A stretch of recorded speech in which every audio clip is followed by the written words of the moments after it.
Hey everyone! If you've been wondering how to convert your Gives to your GCash wallet without using GoPay, you're in the right place. Today, I'll show you the easiest way to do it in 2025. Fast, safe, and hassle-free. First, open your GCash app. Tap on Cash In, and you'll see an option to select your source of funds. Choose Gives. Next, enter the amount you want to transfer and proceed. You'll be redirected to the Gives loan page. Here, tap Apply. Now confirm your details and make sure the destination is set to your GCash wallet. Before submitting, take a moment to review the repayment terms so there are no surprises. Once everything looks good, hit Submit. If your application is approved, the funds will be credited directly to your GCash wallet, ready for you to use immediately. No GoPay needed, no extra steps, just a smooth transfer straight to your account. And that's it.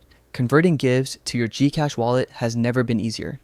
If this tutorial helped you, make sure to like, subscribe, and hit the bell so you don't miss more easy money hacks like this.